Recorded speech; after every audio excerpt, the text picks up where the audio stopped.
Oi, minha gente, sejam bem-vindas, bem-vindos. E eu posso dizer que eu também bem-vinda de volta, né, Larissa Ah, com Alves? certeza. Seja muito bem-vinda, viu, Obrigada. Cíntia? Pois é, gente, para quem estava acompanhando aí a Lari segurando o forninho nesse último mês, eu saí para fazer a cobertura do Carnaval de Salvador, depois emendei em férias e voltei na última segunda-feira. Ainda estou pegando no tranco, mas simbora, né? Porque tem muito trabalho por aqui no Pretoteca. Um beijo para você que acompanha sempre a gente aqui nas ondas da Rádio Band News FM, no YouTube da Rádio Band News FM e também no seu tocador de streaming ali preferido. E Larissa, muito obrigada por ter segurado a onda aqui nesse mais de um mês, né, que eu fiquei fora. Ah, mas foi por um bom motivo, né? A gente estava te Exatamente. vendo brilhar lá na cobertura do Carnaval, que foi maravilhoso, mas Foi maravilhoso. é muito bom tê-la de volta, tá? A E é alegria muito bom minha. estar com vocês aqui, com a casinha completa. É isso, agora com a casa completa, com o time completo. E eu falei que eu fui para Salvador, né? Fui para fazer a cobertura do Carnaval. Também passei as férias na Bahia. E a gente vai voltar, de certa forma, para a Bahia, né? Porque estamos aqui para celebrar a cultura baiana, celebrar a cultura brasileira, em várias formas, né? Porque a cultura não é feita de uma coisa só. Ela passa pela comida, pela história de um lugar, né? Pela arquitetura e também pela moda, né? E é sobre isso que a gente vai falar hoje. Vamos voltar para a Bahia com eles que são símbolo importantíssimo da moda nos últimos anos, né? Que levam a Bahia, levam o Brasil também para o mundo inteiro nas principais semanas de moda do planeta, né? Não, Larissa? A gente vai falar hoje então com os meninos da Meninos Rei. Exatamente, CEOs e estilistas da marca Meninos Reis, Céu Rocha e Júnior Rocha, eles que são irmãos, né? São irmãos, estão aqui já com a gente, sejam muito bem-vindos. Bem-vindos, obrigada, viu?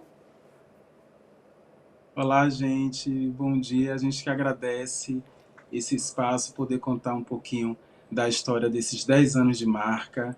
Viu, Cíntia, é um prazer, e Larissa também, que prazer estar falando aqui, contando um pouquinho da nossa história para a Band.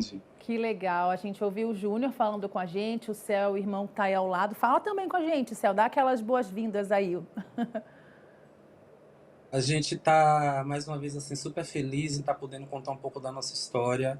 Eu acho que quando vocês falaram que, de certa forma, a gente está voltando ao tempo, né, e retomando aquela energia do Carnaval de Salvador aqui através da nossa conversa. Então, a gente fica muito feliz em ter esse espaço para que a gente possa falar dos nossos processos, como nasceu a marca, da nossa imersão na São Paulo Fashion Week.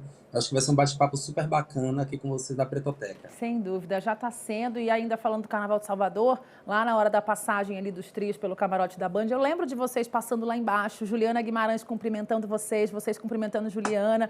Super se destacam, né? Porque a roupa de vocês, que vocês vestem por onde passam, já trazem essa identidade de reconhecê-los de onde vocês estiverem, né? Vestindo Meninos Rei. Agora eu quero justamente começar sabendo da história, né, Larissa? Vocês vêm do subúrbio de Salvador, subúrbio ferroviário da cidade, tiveram sempre um contato ali, de certa forma, com a arte, com esse sonho de criar essa marca. Conta pra gente como é que nasce a Meninos Rei. Na verdade, assim, a Meninos Rei, ela nasce de uma forma, assim, porque a gente eu sempre fui apaixonado por moda, tanto eu quanto meu irmão.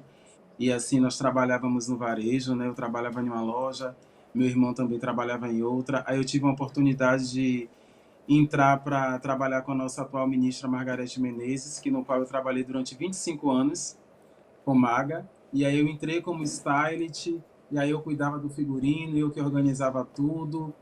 E aí a gente sentia essa necessidade, porque a moda feminina ela tem muitas novidades, e a gente sempre sentia essa carência no universo masculino.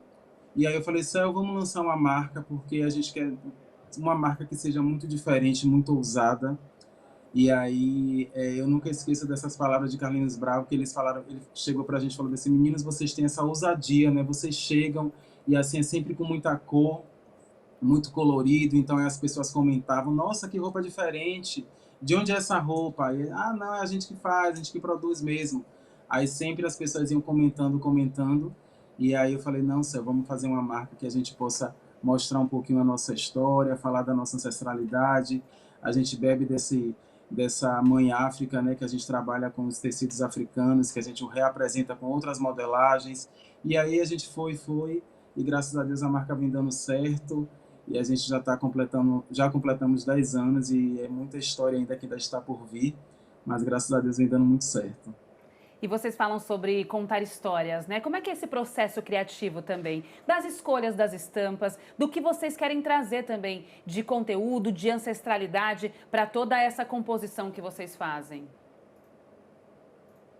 Então, meninas, eu acho que a gente está num momento que a gente passa a ter muito mais orgulho daquilo que a gente é, das nossas raízes, né? Eu acho que por muito tempo a moda se formou em cima de padrões colonizados, em que para você ser bonito você tinha que ser magro, você tinha que ser alto, você tinha que ser branco. Então a gente vem nessa desconstrução do belo, né? Então a gente, na verdade, bebe dessas fontes ancestrais. A gente faz sempre esse movimento sankofa, onde a gente olha para aqueles que abriram caminhos. Então, a nossa conexão ela é feita todos os dias com os nossos antepassados, com aqueles que antes vieram, que abriram caminhos. Então, o nosso olhar é sempre muito antenado para o hoje e para o agora, mas sem esquecer essa matriz. Então, eu acho que o nosso legado está aí, a gente continua se alimentando dele. Então, tudo que a gente transporta para o nosso trabalho é através desse olhar sensível para as ruas também, como vocês iniciaram a conversa, né, a cabeça do programa, vocês falaram que a gente veio da periferia e realmente é o nosso lugar, e a gente sabe o quão rico é esse solo, mas que infelizmente eles ainda não têm as oportunidades, né? Então a gente tem muita coisa para contar ainda sobre essa matriz, sobre esses talentos que vivem nas periferias e que são ainda invisibilizados, né? Então a gente vem muito desse lugar onde a gente olha os movimentos das pessoas nas ruas, desde uma simples ida a uma praia, um pelourinho, a gente se alimenta muito da cidade de Salvador, onde a gente mora. Então a gente sabe das dores que a gente passa, mas a gente também vê beleza em tudo isso. Então as nossas inspirações elas fluem de uma maneira muito natural. Quando a gente escolhe qualquer tema que a gente vai abordar nas coleções, é tudo muito ainda dentro desse olhar para o nosso eu, né? Esse trabalho que a gente faz, a gente afrocentrar a moda, né? A moda brasileira. Hoje a gente tem orgulho que a gente é referência no mercado. A gente sabe que junto a outras marcas, como a gente está somando em relação a potências e trazer mesmo essa transformação para o mercado brasileiro, né? A gente faz com que as pessoas comecem a olhar para o nosso lugar, para a nossa história, um lugar que ainda fica em desvantagem em relação ao eixo que movimenta toda a rede, a indústria, mas que a gente faz tudo com muito primor, com acabamento. Então a gente bebe muito do que a gente vê ao nosso entorno. Então desde o desenvolvimento das estampas, né? A gente recentemente essa coleção Suco de Axé, que antes mesmo da gente saber que o carnaval iria homenagear os 40 anos de Axé, a gente já tinha desenvolvido toda a coleção e através dessas estampas a gente conta um pouco da história do nosso lugar. Então tem as estampas que você vê nitidamente, que a gente fala sobre o clima de Salvador, sobre o nosso linguajar, sobre o nosso dialeto, que eu acho que é algo que deixa culturalmente o nosso lugar muito mais rico. Eu acho que o Brasil é isso, né? Essa miscelânea cultural, multicultural. Então a gente bebe muito ainda do nosso lugar e a gente transpassa isso para os nossos trabalhos e para a nossa arte. Pois é, o Brasil que é um país que bebe em tantas fontes, né, culturais, e vocês estão falando de um universo da moda que por muito tempo foi um universo com um mesmo olhar, né, Larissa? Eu me lembro ali nos anos 2000, eu já tive o sonho de ser modelo, né, gente? E aí cheguei a fazer uns Poderia pequenos ser. desfiles, né? Me contratem, então, Meninos Rei, para desfilar no próximo desfile de vocês. Porque era um ambiente muito delicado de você não se ver, porque as referências da minha adolescência, né? A Gisele Bündchen, Ana Hickman, Luciana Curtis, enfim, muitas mulheres ali com um perfil parecido. Campbell, né? Mas Por é assim, muitos era anos, uma, a única, né? uma única, né? Representando e levando Exatamente. tanto peso nas costas sozinha. Falou muito bem lembrado, mas assim, pensando em figuras brasileiras, né, a minha adolescência não viu, né, então eu não me via nessas mulheres, e a Meninos Rei, assim como a Isaac Silva, fazem parte de um processo em que a moda está olhando para vários tipos de corpos, vários tipos de pessoas, né, e vários tipos de vestimentas também, né, porque a moda por muito tempo sempre foi pensando num padrão eurocentrado, não só de corpos que vestem essas roupas, né, como também de produções. Quando que a gente poderia imaginar que pessoas gordas, pessoas com vitiligo, pessoas pretas estariam numa passarela vestindo o colorido que vocês levam, né? Pronto, e assim, você comentando, Cíntia, me fez lembrar que no nosso último desfile, né, quando terminou o desfile, aí veio uma mãe e veio uma filha chorando muito, elas estavam muito emocionadas e a gente sem entender o porquê. E assim, ela, não, meninos, porque a gente, minha filha, enquanto uma mulher gorda, enquanto uma mulher preta, ela conseguiu se ver na passarela. Então a gente precisa se enxergar, né? O corpo gordo, o corpo negro é um corpo belo. Até o próprio Paulo Borges, que é o diretor da São Paulo Fashion Week, ele falou, meninos, o desfile de vocês, ele no ensaio, a gente passando a passarela, ele chorava, que ele falou, eu tô chorando no ensaio, imagine na hora do show, né, do espetáculo. Então é isso, você precisa se emocionar, você precisa passar uma mensagem, porque roupa bonita todo mundo faz, mas a gente precisa deixar essa mensagem que a moda precisa ser plural, né? Isa tem um trabalho muito incrível, aí dentre outras marcas também. E é isso que faz a gente continuar a nossa luta, a nossa trajetória. A marca tem 10 anos, mas a gente ainda tem muita coisa para mostrar para o Brasil, para o mundo. E hoje em dia somos referências porque a gente mostra tudo que a gente vive, são as nossas vivências que estão ali naquela passarela. E é Então é muito. isso que dá certo. Pois é, e é muito isso, né, Larissa? As pessoas querem se ver. Você não quer mais uma moda mentirosa, você não quer mais uma novela mentirosa. A gente precisa de inclusão geral, porque existem pessoas com deficiência, porta fora, pessoas pretas, pessoas gordas. Não dá mais para a gente ficar só colocando um padrão que não condiz com a realidade, né, do lado Não de dá. fora, nas ruas. Durante muitos anos a gente aceitou isso, né? A gente aceitou Exatamente. essa condição. E eu vejo a geração de hoje como eles estão muito mais intolerantes com esse tipo de coisa. Eles precisam realmente se ver. E isso é uma grande evolução também. E é um Exatamente. aprendizado para nós, né? Porque a gente vai Exatamente. aprendendo cada vez mais com essas novas gerações que chegam já batendo o pé na porta mesmo. E vocês disseram sobre esse movimento Sankofa, né? Eu queria já falar sobre ele, mas introduzindo também, claro, a São Paulo Fashion Week, que está entrando nesse fim de semana já em mais uma edição, são 30 anos já de São Paulo Fashion Week, a gente sabe que é um evento muito importante para a moda brasileira, para a moda como um todo, né? A indústria da moda, se a gente for falar melhor assim. É uma das maiores semanas de moda do Exatamente, planeta, uma das né? maiores. Mas falando exatamente sobre o movimento Sankofa e a entrada de Meninos Rei também na São Paulo Fashion Week, né? Como foi impactante para vocês esse movimento também que acabou levando várias marcas pretas e que traziam, claro, essa referência, essa ancestralidade africana e também dos povos pretos. Então, queria saber como esse movimento de fato impactou vocês e a marca de vocês para essa visibilidade tão grande na São Paulo Fashion Week. Eu acho que o próprio Paulo Borges ele tem um olhar muito atento e apurado para o que está acontecendo, enfim, ao entorno do mundo mesmo, né? Então eu acho que ele teve essa consciência de que a São Paulo Fashion Week precisava também falar sobre outras pautas, né? Trazer outros públicos, trazer outras narrativas e que a gente precisava daquele espaço também para falar sobre a gente, né? Sobre o nosso povo, sobre a nossa moda, sobre as nossas diretrizes, para a forma com que cada um vai gerindo as suas empresas. A gente sabe o quão importante é pertencer àquele espaço.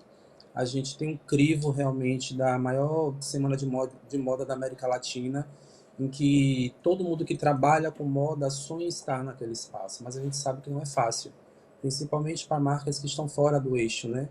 Então a gente, através do projeto Sankofa, né, um projeto idealizado por Natasha e por Silvério, né, dois pretos também, né?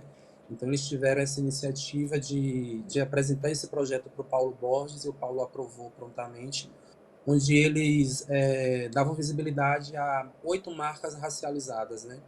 Então fomos selecionados, recebemos o convite aqui, ficamos super felizes, né?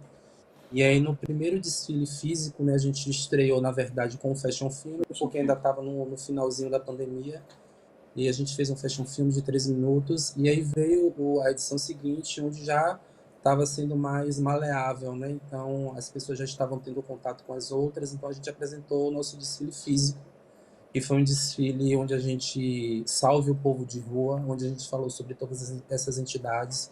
Somos do Candomblé, é o nosso fio condutor para o nosso trabalho, para a nossa vida. Então a gente fez uma coleção onde a gente falou sobre Exu, e a gente viu como aquilo reverberou, porque as pessoas elas não estavam acostumadas a ver aquilo, né? Eu Tem acho sido que por muito impactante, tempo né? também as pessoas desenvolveram um comportamento ao assistir um desfile onde você tem que ficar blasé, você não bate palma, você não vibra pelo que você está vendo e se emocionando. E a gente veio contra a maré disso tudo. E aí a reação das pessoas foi uma das mais bonitas, as pessoas nos nossos desfiles, Cíntia e Lari. Elas choram, elas se Se emocionam, emociona. depois elas fazem questão de ter contato com a gente para falar sobre aquilo que elas sentiram. Então eu acho que o que a gente está fazendo ali na São Paulo Fashion Week é muito mais do que moda. Eu acho que a gente fala sobre resgate de vidas, a gente fala sobre autoestima, a gente fala sobre valorização, sobre cultura, sobre economia, sobre riqueza cultural e ancestral. Então a gente está sabendo usar muito bem esse espaço que a gente está tendo. Eu acho que não tem mais como você desenvolver uma semana de moda sem as marcas pretas e sem as suas pautas e sem o seu produto, sem a sua moda. E para quem está acompanhando o nosso podcast aqui, o Pretoteca, pelo YouTube, consegue ver essas imagens agora, né, desse desfile. Realmente muito emblemático e, assim, dá o pelinho, assim, do braço, né? Vai arrepiando de uma forma. Foi uma abertura lindíssima, muito impactante e, claro, cravando ali a chegada de Meninos Reis na Fashion Week e também essa mudança, né? Essa mudança que era mais do que necessária já, né, Cíntia? E o que a gente está falando, né? Iniciamos aqui falando o quanto a cultura é feita de tantas coisas e a moda é uma delas, né? A forma como você se expressa, como você quer ser visto. Todo mundo precisa usar uma roupa e quando você escolhe usar tal roupa, tal marca, tal forma, é uma forma como você quer se expressar. Eu até me sinto sem graça hoje, que eu tô de calça jeans e camiseta e um blazer e eles ali lindíssimos, coloridíssimos, né? Assim, é uma forma de comunicar também, né? A moda é isso, né? A cultura é isso. E vocês conseguiram disseminar esse modo de comunicação para muita gente, né? Eu falo também de gente gigante, como o Gilberto Gil, por exemplo, que é uma pessoa, né, que é o nosso Deus aí, nosso ancestral vivo, que bate palma e veste Meninos Rei, e tantas outras pessoas, né, os famosos que participam dos desfiles de vocês e que usam fora dos desfiles também, né? Na verdade, pra gente, assim, quando um Gilberto Gil, né? E Ave Maria, uma marca vestir Gilberto Gil é uma responsabilidade.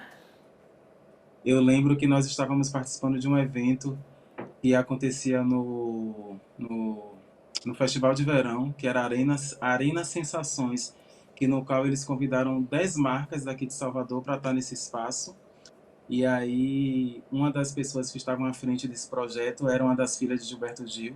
Aí nós mandamos um presente para ele, eu embalei, entreguei de presente, mandei ela entregar. E aí, quando a gente liga a televisão, tá Gilberto Gil usando a camisa, no ensaio de Xande, eu nunca esqueço. E aí eu falei, céu, ele usou a camisa, então a gente ficou super feliz. Depois a equipe procurou a gente pra gente fazer algumas coisas. Aí depois Margareth Menezes, que foi uma das primeiras artistas a vestir a marca. O próprio Carlinhos Brau. Se hoje em dia o nosso trabalho entrou na Rede Globo, foi assim por conta de Brau. E aí Lulu Santos, aí depois veio recentemente agora, foi mais um presente para a marca. A mãe de Isa completou 60 anos. E aí a stylist dela me liga e fala assim, Júnior, o tema da festa é a África e é um pedido de Isa. Ela quer muito vestir vocês. Aí fizemos a roupa de Isa, fizemos a roupa de Dona Isabel e a roupa de Nala. Tá linda essa imagem, então, inclusive, a gente vai mostrar aqui na nossa edição para quem está acompanhando a gente pelo vídeo. Mas pode falar, Júnior. Então, assim, a gente só percebe o quanto isso fortalece a marca preta, né? Então, isso é muito bacana. Agora mesmo teve no Festival Afropunk, Erika Badu, a primeira vez que ela veio ao Brasil e ela participou do projeto, então ela vestiu Meninos Rei, foi aquela abertura emblemática. Agora no Carnaval também, Margareth trouxe aquela angolana Pongo. E aí ela vestiu também Meninos Rei. Estava com Margareth, é verdade. Com aquela manga bufante, né, que é característica de vocês. E na verdade, assim, Cíntia e Lari, é muito engraçado, e eu falo muito para meu irmão que a gente conseguiu firmar uma identidade, e a gente tem 10 anos de história, mas a gente firmou uma identidade que automaticamente, quando as pessoas olham a estampa, já identifica. Ivete, quando fez um programa em homenagem a Salvador, ela falou assim, meninos, eu não tenho outra marca a não ser a vestir se não for vocês. E aí era um programa ao vivo, aí só poderia divulgar depois, mas assim que o programa começou, todo o meu celular travou, porque todo mundo ficou Meninos Rei, quando vê aquelas mangas e a estampa, né? O maximalismo, que é o nosso DNA, e a mistura de estampa. Então isso é muito, muito bacana, que a gente, em pouco tempo, a gente conseguiu firmar uma identidade muito forte, né? E é legal falar sobre o quanto esses artistas, né, essas pessoas muito grandes, com grande visibilidade, abraçaram a marca de vocês, né? De fato, isso é muito interessante, é um movimento hoje muito diferenciado, né? O quanto as redes sociais, elas têm um apelo importante para esse tipo de marca, né? Que surge e que tenta ganhar esse tamanho todo, né? Mas eu queria saber em relação ao mercado, né? O mercado em si, ele tem olhado para essas marcas como a de vocês, essas marcas que traz toda uma história de ancestralidade, de cultura preta, preta de uma forma real? Ou é só aquele momento, em momentos específicos, quando a gente precisa? Como se fosse quase, moda, quase né? um tokenismo, né? Como Sim. a gente fala também aqui no Pretoteca.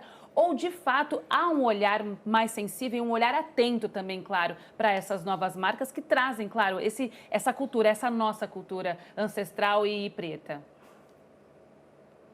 Então, Larissa, eu acho assim, na verdade a gente vem nesse caminhar de 10 anos e a gente sabe que quando a gente olha para trás, a gente vê de toda a evolução e crescimento que a Meninos Rei teve, né? Primeiro a gente fez um caminho inverso, onde a gente teve e alcançou uma visibilidade muito grande, muito por conta também desses grandes artistas usarem a nossa roupa, né?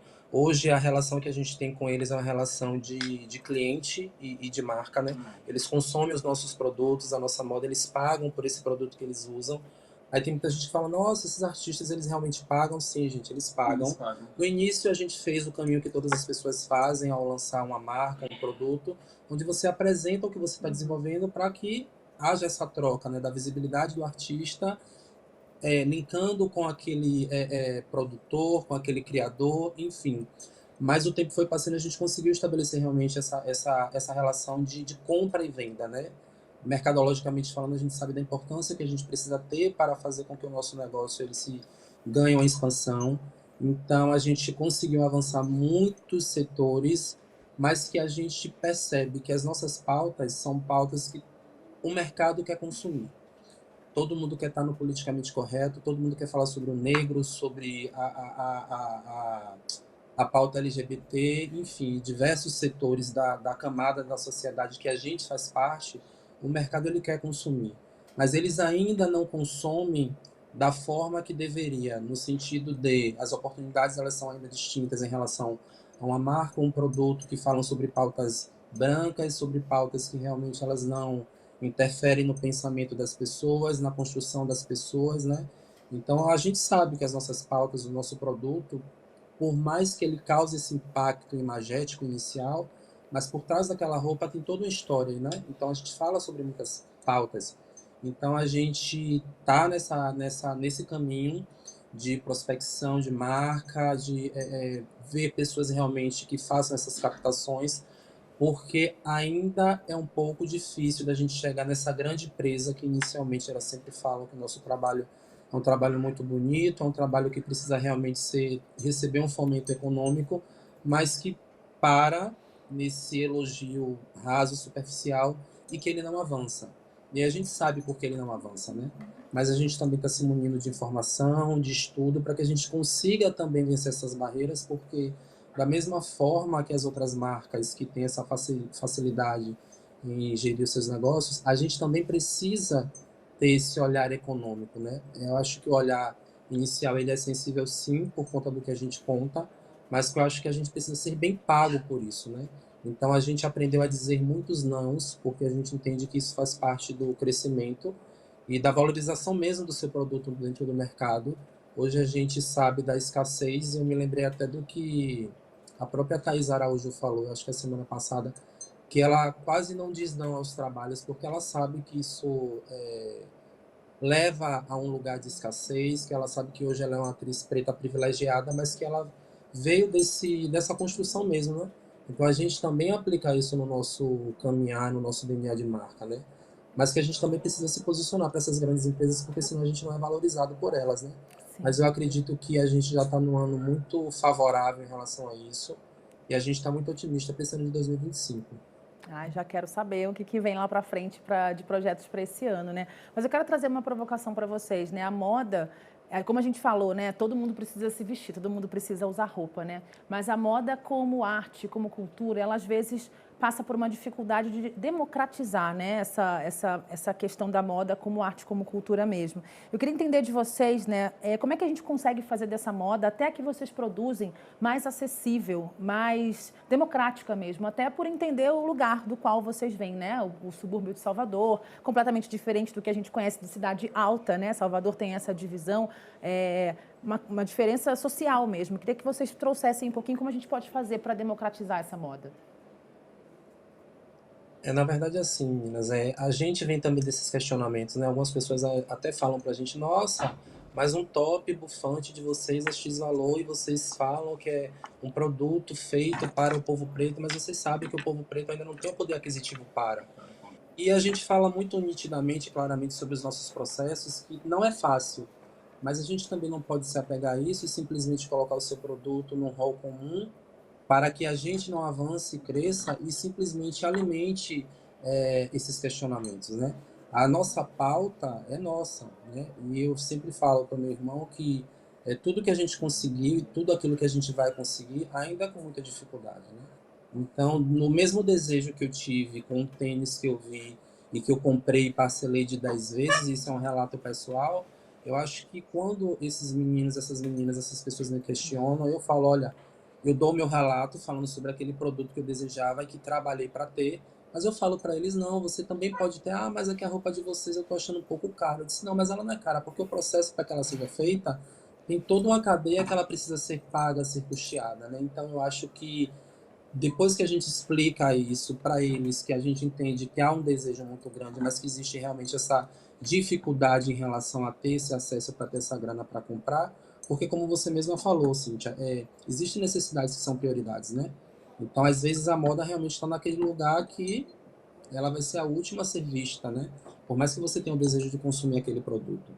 Mas respondendo inicialmente o que você perguntou, a gente na verdade fez uma coleção na mais recente coleção apresentada, onde a gente começou a trabalhar com outras bases de tecido, né? Porque o tecido, a estampa autoral, é um processo ainda muito oneroso, requer muitos custos, né? Então a gente passou agora a gente fez um experimento com a malha, e a gente sabe que é uma base de tecido que ela é mais acessível, mas uma malha boa de algodão, porque eu acho que não adianta você querer tornar o seu produto popular e não manter a qualidade. Então, através dessa malha, a gente pode ir para outras peças também. Então, é a t-shirt do dia a dia, né? Levar isso mais para o comercial, né?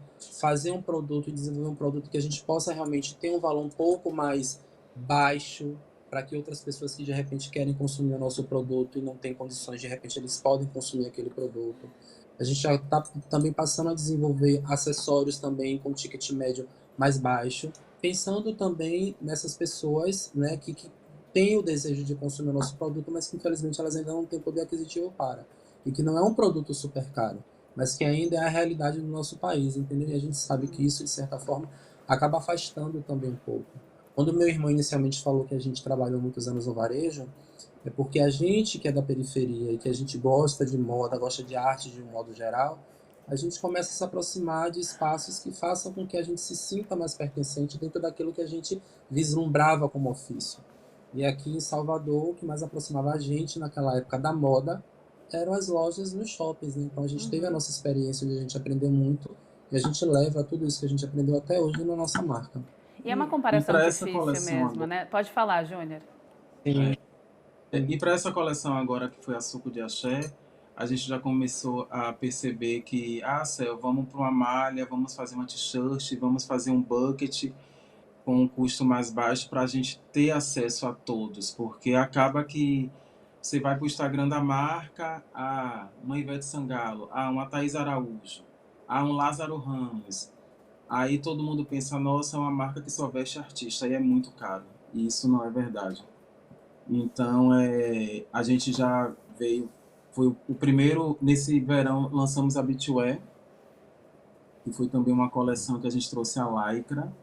Então, a gente vendeu bastante agora no verão, para justamente a gente começar a virar um pouco essa chave para dar oportunidades a todo, porque todo mundo, isso é muito bacana, que eu acho, e eu fico super feliz com a nossa trajetória, que a gente sai, a gente vai aqui no Lobato, uma pessoa admira, e aí a gente chega um artista admira, então a gente sabe, já teve gente que chega para mim, eu amo o trabalho de vocês, eu amo o trabalho de vocês. Mas eu já tive uma cliente, Cíntia e Larissa, que ela juntou uma grana, eu esqueci o nome dela agora, assim. Esqueci o nome dela, uma pessoa assim querida, que ela juntou um tempão para comprar um macacão. Ela era vendedora ambulante. Aí ela juntou o dinheiro, chegou lá em casa e falou, amigo, juntei, vou comprar minha primeira peça Meninas Rei. Então aquilo para mim foi uma felicidade tão grande. E assim, é isso, a gente expandir o trabalho, mas agora de uma forma que vai ter a manga bufante, vai ter o macacão, mas vai ter a t-shirt, vai ter a sunga, vai ter o boné, vai ter a bag, porque o que a gente sente é que as pessoas querem, não, eu quero ter esse produto Meninos Rei. Essa comparação é até difícil, né, de fazer, exatamente, com as roupas de alta costura, que a gente chama assim, né, e as fast fashions, né, que são aquelas mais acessíveis, as lojas de shopping que a gente já conhece, que é mais fácil da pessoa comprar, tem um preço um pouco mais baixo, mas também não dá para comparar tanto com a qualidade do serviço que vocês prestam também, né, que apesar de ser uma moda que vocês, claro, querem alcançar muita gente, mas tem todo o preço um processo daquilo diferente, que você está né? fazendo, exatamente, é um processo diferenciado, né, é diferenciado aquilo que vocês fazem, então acho que também tem esse desafio, né, Cel e Júnior, essa disputa com o fast fashion, é difícil mesmo, né? É muito difícil. Os processos são muito distintos, né, meninas? Eu acho que quando a gente... o nosso processo começa desde as escolhas dos tecidos, né? Onde a gente faz essa curadoria. Hoje a gente trabalha com um fornecedor que os tecidos vêm de Guiné-Bissau. Então o trabalho já começa dali, onde a gente faz todo aquele garimpo dos tecidos e das estampas.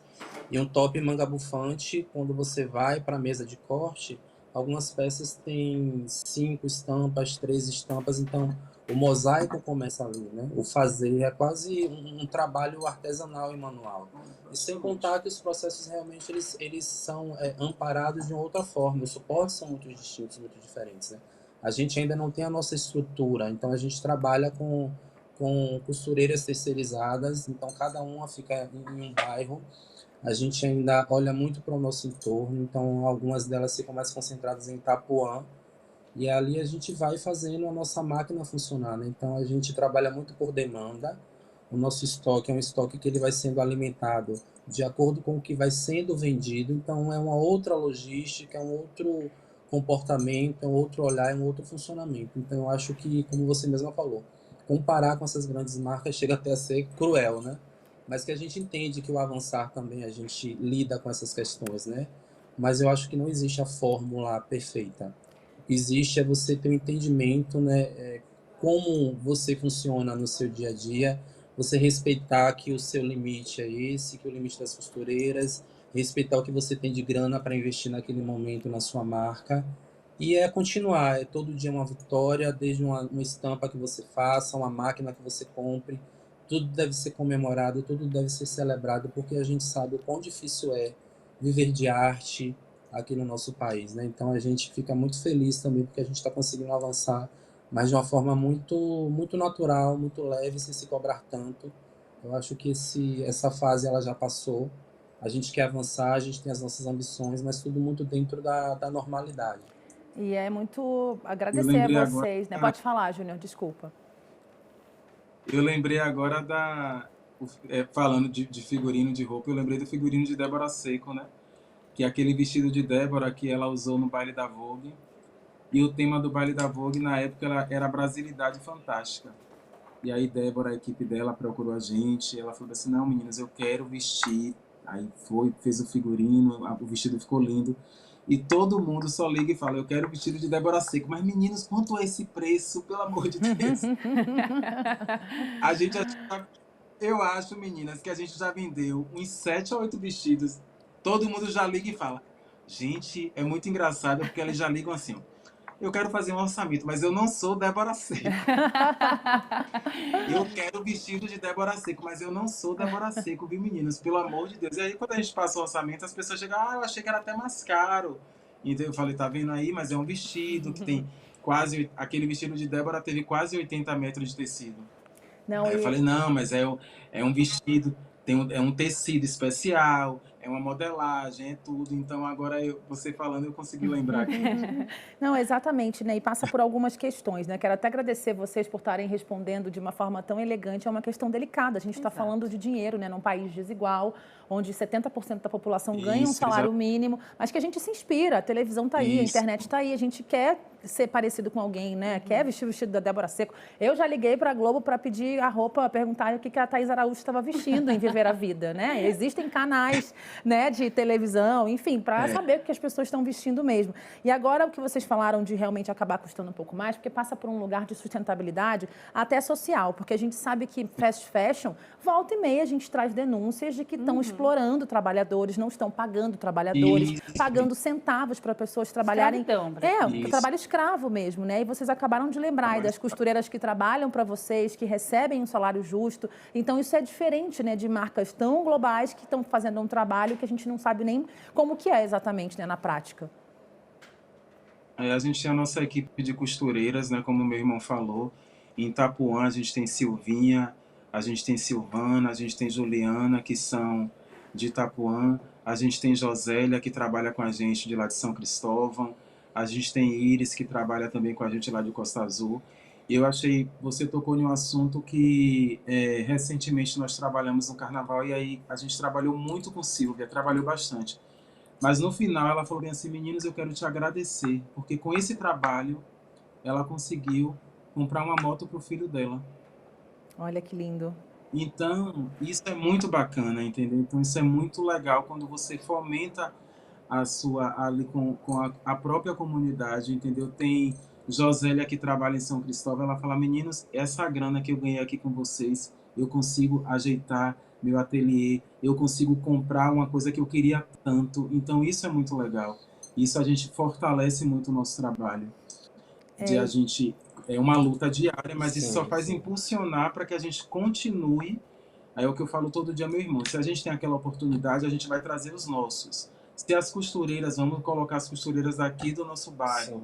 Se a gente vai para a São Paulo Fashion Week, a gente consegue levar o maquiador, saiu daqui de Salvador, ou o maquiador não, o cabeleireiro saiu daqui de Salvador, que tem um trabalho incrível, mas levou lá para São Paulo Fashion Week. Se é a pessoa que faz um acessório, a gente pega a pessoa daqui de Salvador e a gente coloca o acessório naquele espaço.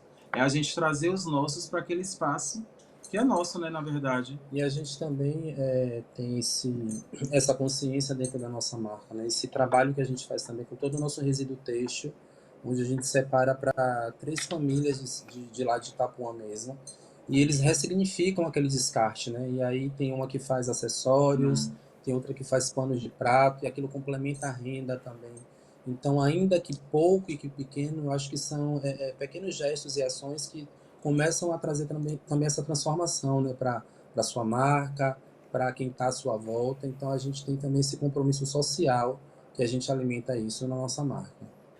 Bom, e a gente grava aqui o Prototeca da Sala Digital, que é essa parceria da Band com o Google, e a gente também pede para eles aqui fazerem levantamentos aqui relacionados aos nossos entrevistados. E a gente tem telas importantes, né, dessa busca pela questão afro, né, Larissa? Exatamente, questões bastante importantes, interesse de busca sobre estampa afro segue elevado, isso após recorde em 2023. Então, para quem acompanha a gente só pelo rádio, também pelo nosso Spotify, eu vou descrevendo aqui para vocês, esse gráfico vai aumentando e ele ganha realmente uma expressividade ali em 2022, vai subindo bastante, em 2023 realmente alcança esse pico recorde, né? Em 2024 ainda segue elevado. A gente também tem mais uma tela interessante sobre as buscas, né? As principais buscas durante os 5 anos sobre moda, beleza para negros, isso no Brasil. Aí, entre as primeiras coisas que aparecem, né? Cores de cabelo para pele negra, paleta de cores para peles negras, moda para negros, roupas para negras estilosas,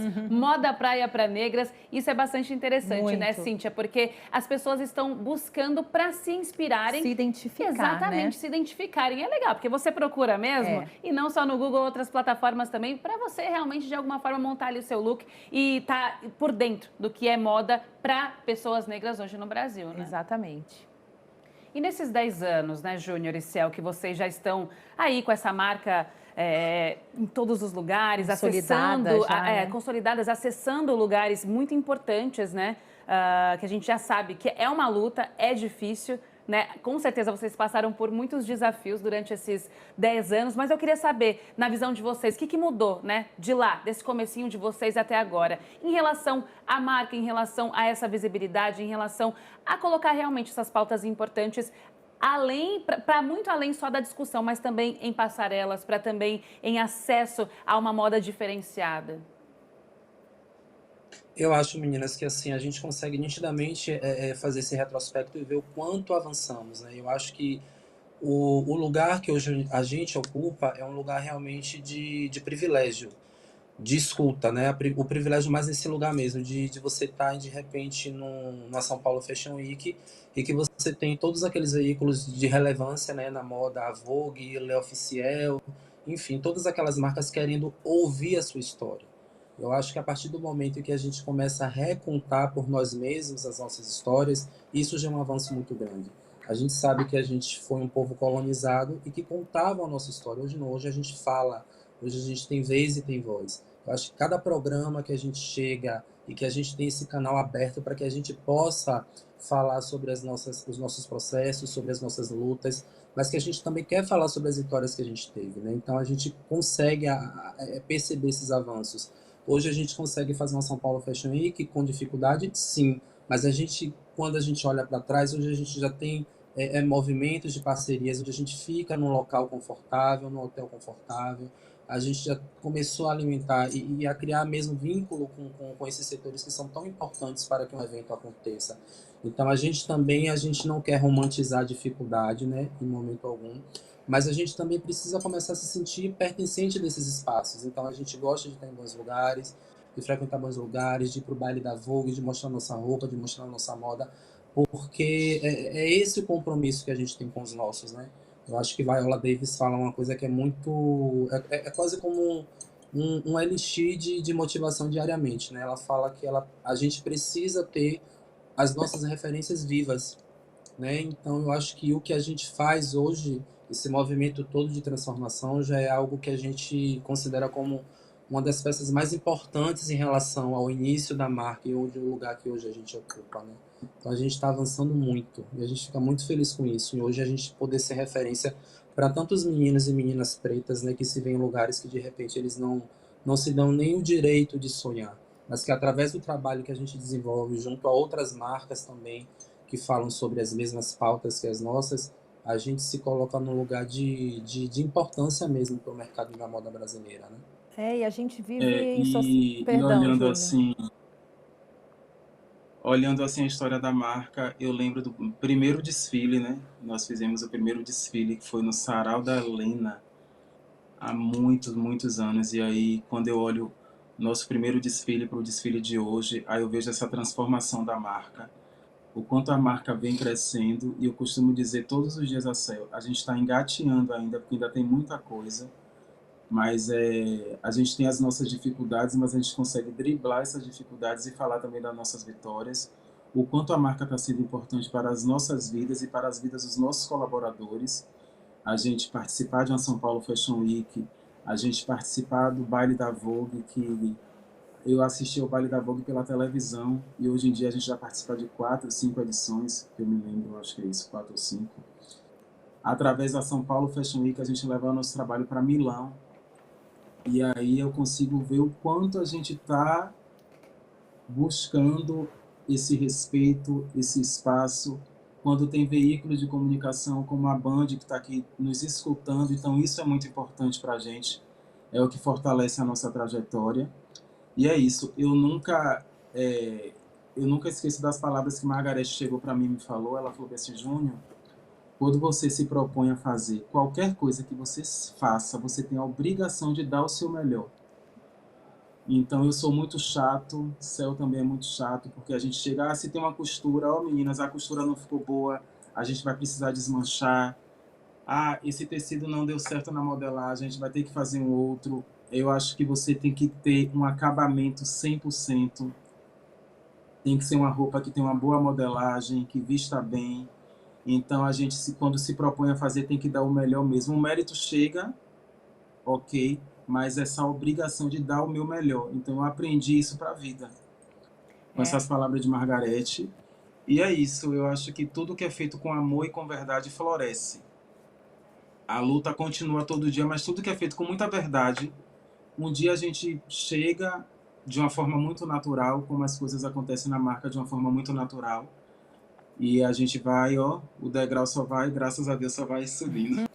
É importante, assim, ouvir vocês, né? Porque temos aquele discurso de a favela venceu, que eu entendo quem usa, né? Mas às vezes acho um pouco problemático, porque muitos de nós que viemos da favela conseguimos sim acessar lugares, né? Mas ainda é algo muito que não dá para a gente comemorar para todo mundo, né? É importante saber que vocês estão acessando outros lugares, que vocês têm dinheiro, não passam perrengue, conseguem ajudar a melhorar a vida de outras pessoas do entorno.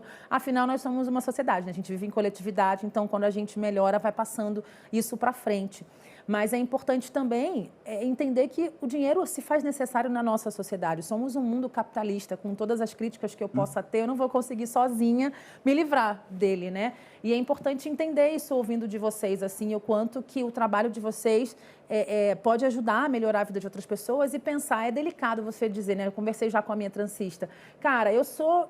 né? Entendo que seja apropriação cultural fazer trança em pessoas brancas, só que eu preciso ganhar esse dinheiro, que muitas vezes, infelizmente, não está no nosso bolso, né, de pessoas pretas, porque é isso que vocês estão falando, né? O dinheiro está vindo da Débora Seco, e que bom, né? Porque ela pode pagar para que vocês também possam vencer de alguma forma, né? Então, a gente entende o quão importante é a gente ser fiel às nossas crenças, às nossas ideologias, mas a gente também não pode trair o que a gente está querendo alcançar. Eu entendo que a acessibilidade financeira ainda é para poucos. Infelizmente, a gente vive num país em que o maior poder econômico ainda está no branco, né, com as pessoas brancas. Infelizmente, a gente vem numa crescente, né, de fazer com que os negros estejam em salários igualitários, né? A gente tem exemplos todos os dias de pessoas que exercem as mesmas funções e que os salários são distintos por conta da cor da sua pele, né? Mas a gente entende que a gente precisa também ganhar dinheiro, a gente precisa acessar essas pessoas que têm o poder aquisitivo para consumir o nosso produto. Quando a gente resolveu colocar modelos brancos no nosso desfile, em que o cast sempre foi quase 100% negro, a gente entendeu que a gente precisava começar a comunicar para o mercado que a nossa moda, a nossa roupa, ela é feita para todos os corpos. A gente não quer segregar absolutamente ninguém. Então, a gente quis atender essa demanda das pessoas, né? Tinha muitas pessoas que elas tinham receio em consumir o nosso produto por conta do que elas viam esteticamente e nos nossos discursos mesmo, né? Que a gente sabe que a gente faz uma moda que ela tem como base de inspiração e de criação as nossas raízes ancestrais, mas que a gente precisa desdobrar isso para o comercial, a gente precisa vender, a gente precisa ter dignidade para sobreviver, né? Para bancar a nossa estrutura. Então a gente entende que isso é uma dicotomia muito grande que algumas marcas pretas elas atravessam, questionamentos também sobre isso, mas que a gente não pode entrar nessa armadilha porque a gente precisa alcançar, a gente precisa melhorar, a gente precisa ganhar dinheiro porque a gente quer crescer também financeiramente. E por muito tempo, meninas, na verdade a gente não tem uma educação que a gente fale sobre dinheiro, né? A gente foi criado para a gente ter desconforto em falar sobre dinheiro. Então a gente vê que o comum é você falar sobre dinheiro sem problemas nenhum. Desde quando você passa um orçamento, você está ali para chegar a um consenso, mas a gente vem também nessa desconstrução dessa relação de dinheiro, né? Com os seus ideais, com o que você acredita. Perfeito. Céu e Júnior. Conversa boa, né? Exatamente. Céu e Júnior dando uma aula aqui pra gente. Claro, a gente já... Nós, eu e Cíntia, e com certeza muitos que estão nos assistindo agora, nos ouvindo também no Spotify, são fãs da marca de vocês, com certeza que estão chegando a patamares muito altos e a gente deseja que chegue ainda mais. Vamos esperar por novos acessórios, novas coisas e novas conquistas também de vocês. Muito obrigada, queria agradecer demais a Céu e Júnior Rocha, eles que são CEOs e estilistas da marca Meninos Rei. Obrigada, gente, por estar aqui com a gente, contando um pouquinho dessa história, viu? Ô, meninas, na verdade, assim, a gente que agradece muito pelo espaço. Larissa, Cíntia, foi um bate-papo tão bacana, tão saudável, que não dá nem vontade de terminar. É verdade. E assim, muitíssimo obrigado pelo espaço, viu? Quero aproveitar aqui e já deixar vocês, assim, super convidadas. Nós vamos fazer São Paulo Fashion Week em outubro. Que legal. Essa edição de abril a gente não vai fazer, mas nós vamos fazer em outubro, então, por favor, sintam-se já convidadas. E olha se não for para passarela, viu? Olha, já Meu tô aqui Deus. arrumando meu cabelo, ó. Se não me chamar, não A Cíntia já entrevisto deu a mais. deixa no começo, falando que ela queria ser modelo. Você viu Gente, que ela já estava cavando isso aqui, É gente. real, é meu sonho, eu vou até de graça, tá? Eu tô aqui deixando registrado. No dia mas que eu com for pra certeza. passarela, eu vou botar esse corte no Instagram. Gente, eu pedi, implorei, eles me chamaram, pronto. A gente agradece muito o convite, hein? Pois Estamos é. esperando. São lindas, assim, além de super talentosas, super inteligentes, assim, são lindas. Então, aproveitar mais uma vez e agradecer o espaço. E também eu não posso deixar de prestar nossa homenagem à nossa querida Wanda Chase, que nos Verdade. deixou. E assim, foi uma pessoa assim que eu tive como inspiração toda vez que eu encontrava a Wanda. Inclusive, eu encontrei Wanda nesse carnaval e ela me disse tanta coisa tão bonita, não foi, Céu? E pra gente foi assim, nossa, eu só tenho só a agradecer, porque foi por Wanda Chase que a gente está aqui. Então, são pessoas que nos inspiram, que fortalecem a nossa luta, que falam, que estão naquele espaço. Então, prestar essa homenagem, essa perda que tivemos assim para o Brasil, né? E é isso aí, meninas. E vamos para frente, vamos fazer tudo com amor, com carinho, com verdade. E o trabalho esse é o nosso, esse é o de vocês, que fazem de uma forma brilhante. Então a gente que agradece. Também não posso deixar de mandar um abraço para as meninas da nossa assessoria, a Alice, a Gabi, que estão aí com a gente nessa luta, todo o time da Meninos Rei, as nossas costureiras, os nossos colaboradores, aos modelos, a meu irmão Eduardo, minha irmã Luciana, a Cel, e juntos estamos aí construindo essa história linda. Que É isso, lindo. meninas. Muito obrigado. Obrigado por serem portal, né, de vez e de voz, que vocês possam realmente alimentar isso dentro do ofício de vocês. Todas essas oportunidades e possibilidades para que o nosso povo chegue aqui, mostre sua cara, mostre seu talento, mostre seu trabalho. Muito obrigado. Poxa, a gente que agradece, a gente fica emocionado e a gente sempre fala, né, Larissa, em todas as edições, o quanto o Pretoteca é um espaço que a gente acredita, né, da nossa missão ali como jornalista para realmente mudar o mundo, né, que era o nosso sonho, assim, quando ingressamos na faculdade. No dia a dia, às vezes, parece um pouco mais difícil, mais complexo, mas alguém vai ouvir as mensagens que são saídas daqui e vai mudar vários mundos por aí. Cel e Júnior, um beijão para vocês, a gente se vê nas passarelas em outubro, hein?